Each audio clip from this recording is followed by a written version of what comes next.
Hi, this is Lisa Velas Family Farms, and I was actually going to go out and start planting some bunching onions for part of my fall garden, and I got to remembering that I had some carrots out in that general area. I want to show you how nice my carrots turned that I harvested. These are what I found out in the garden, and it's kind of cool because like there was one, like this particular one that had the end that was broke off, so I couldn't pull it out of the ground, so I started digging, and then there's a bunch of little ones in there with it. So I guess I may have to go out there and dig a little bit more in that area to see if there are a bunch more little ones with them, but that's a pretty good, I was glad to get those. That's pretty cool. Don't run over my tripod, girls. This is not working out already. Okay, I went in, well, let me start all over. It's been a wonderful morning. It rained all morning and a little bit of thunder, a little bit of lightning, but it wasn't too bad. It wasn't like a lot of wind or anything with it. And now the rain has stopped and it's really warming up outside, so it's getting warm in here too. So, but it was nice. I got some weeding done in the garden and just some work done. I didn't weed on the garden when it was thundering outside, but I did get sprinkled on a little bit. On Wednesday, I got the stitches taken out of my back. They had some trouble with some of them, I guess. You know how it is when you're dealing with bad skin. Then bad skin doesn't do stitches very well or anything else. Okay, and the reason I keep moving around, and now you're going to see junk behind me and stuff, and that's where it goes. And well, I've got two dogs down here that y'all can't see. I closed the first bay door down and I can't get it open, so we're sitting here.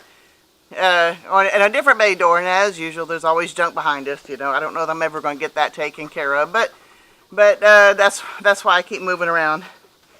Right now, I'm still going to the doctor once a week. Starting next week, I'm going to start going only every other week because I'm supposed to be getting the injections for this eczema every other week. And of course, I'm on the oral medication that's daily too. But because I was getting my stitches out. I went last week to get the biopsies, and then I went previous Wednesday to get the stitches out, and then next week I'm going to go back on the schedule to get the next injection. So I don't know, and so far I think some things are working. Obviously, now see, I don't know, it's hard for me to say, and it's only been a week, okay, but you know, we all know that I've had the Yoda lips and some issues with that, and then my hands were just awful. I couldn't even clap or anything without them splitting and open and bleeding, and just doing work was just a bloody, embarrassing mess. And they're doing pretty good, but there are other parts of my body that are still not doing so good. So because eczema moves around and has different forms and stuff, it's hard to say right now. I'm sure I'm going to start feeling better in general within the next couple of weeks anyway, but as far as saying, oh, it's happening right away, is not, okay. But that's okay. But one of the things I wanted to show you too is that let me see if I can find this. There's a phone that they gave me that it beeps at me at 6 o'clock every evening, and I have to take a survey. How bad was it that was my itching between 1 and 10? Is it itchy? And then last week they even asked me how much did it affect my sleep and stuff. So it's kind of cool. So every day I have to do that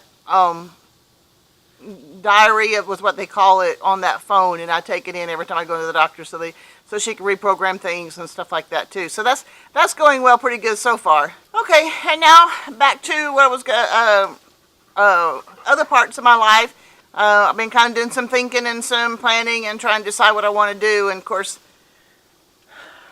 on the trailer is the subject I'm discussing now. And so Kenzie and I did some research yesterday. We went to Lowe's, we looked around, and I've been looking online and doing some research. That yellow thing that's in the bathroom now, or whatever color that is, it's falling off anyway. It's ugly. I don't like it. The tub itself is the same color and ugly too, but at least it's still functional. It's not falling apart. So right now, I think what I'm going to do is probably replace that tub thing. Okay, let me back up just a little bit. First thing I'm going to do is pull out the old yellow one. I think what I'm going to do, because in case we get other things going, like get the water hooked up and get the sewage hooked up and stuff, I want to be able to be prepared to move in at any time. Okay, so I got to get the bathroom done.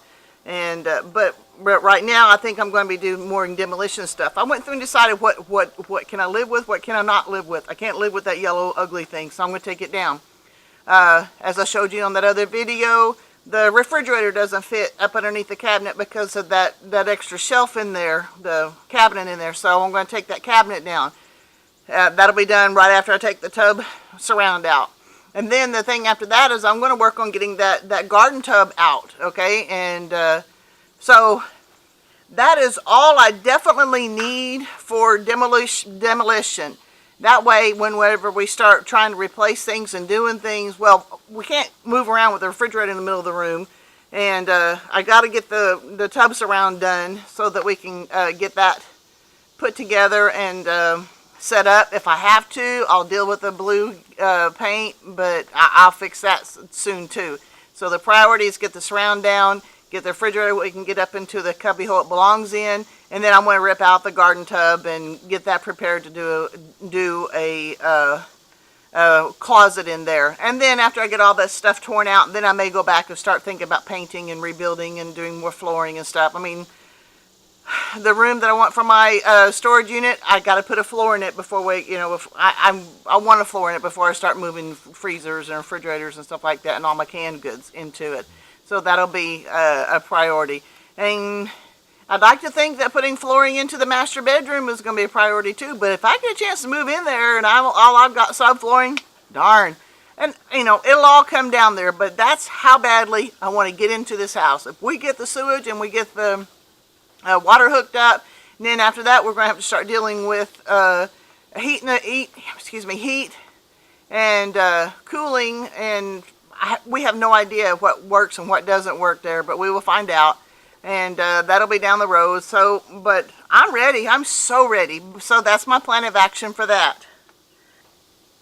As you know, we had a lot of losses. I'm down to 7 hens, and I got to show you some of these hens here in a few minutes. They go into the pen to eat, and they go up into the chicken coop to lay eggs, but other than that, they're out and they're doing their own thing, and they're going to do what they want to do, and it's like, okay. So I guess I don't blame them. If something's killing everybody off, then that's the way it goes. But all I've got now are the 7 chickens. Well, that's not exactly true. I've still got the 20 meat birds, and they're going to go to the slaughter next Saturday, a week from tomorrow. So they'll be gone. But I got some new chicks, and let me show those to you. Yes, I still have my onions and garlic and stuff sitting up here. And I actually had to turn on the heat lamp this morning because it was cool enough and it was dark. These poor chicks were in the dark. These are some little, I think they called them gray leghorns. We picked them up at the Atwoods yesterday. So it's a nearby place where you can buy feed and supplies and stuff. So they had 9. They're all pullets. They were marked as pullets. And so I bought 9 little pullets. And so I've got them in here into the brooder here for a few days. And maybe we can keep these guys alive. These are the 5 duck eggs I brought in that the broody hen was sitting on. And we candled them the other day, and I believe all of them have chicks growing in them. And I'm thinking the 18th is when they're going to start hatching, and today's the 16th. And I'm already seeing 1 or 2 of these wiggle occasionally. So we may have some baby ducks any day. That's going to be pretty cool.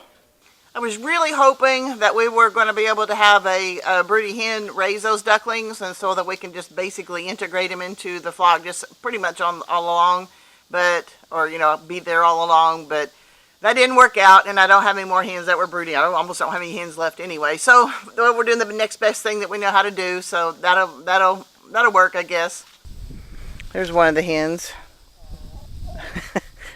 Trying to stay up underneath the camper. There's a few more up underneath there too. And then on the trailer hitch over here, it's covered with weeds. So I guess it makes them feel safe. I don't know. But they were sitting on the hitch, and that's where most of them roosted last night. One thing that was kind of funny though is because I've been trying to keep the hens from getting into the barn. I don't want the hens in the barn. They poop, and you know, I just don't want them in there. But I'm sitting in the bed last night, and I'm hearing the generator or the air compressor going. And I asked Tom, I said, "Did you turn the air compressor on?" He goes, "No, but I bet I know what's happening." And sure enough, 2 of the hens were sitting on top of sitting on top of the air compressor. They had accidentally pushed the on switch, and so the whole thing vibrates. I mean, it really goes, and they're sitting on top of the air compressor cackling because it's vibrating so hard, but they were still sitting there. So Tom turned it off and shooed the hens out, and I didn't hear any more air compressor for the rest of the night, and I was glad for that. And another thing I wanted to show you, school's starting next week, so this is just a plain old black 3-ring binder, and we had to get some black binders for school to start next week.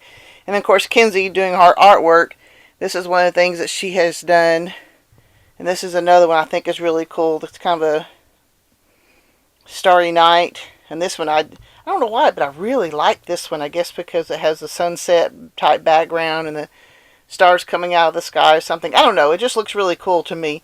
So, oh, I didn't even notice the swing there. That's neat too. Well, okay, it's an odd place for it to be tied to. But regardless, I think, I don't know, I just like a lot of the artwork she does. I think this one is particularly good too. So, yep, school's starting soon, and I think she's ready. Well, that's all I got today. I haven't checked the rain gauge. We didn't get a lot of rain, but we did get some, and I was glad for that too. And I was glad for the cooler, wetter morning. And I know a lot of people don't like rainy days, but when it's late August, well, mid-August, it's usually 100 degrees or more here, and right now it's just nice in the 80s, and so I'm liking that. And I like working in just light rain. So that's all I got today, and we'll catch you on the next video.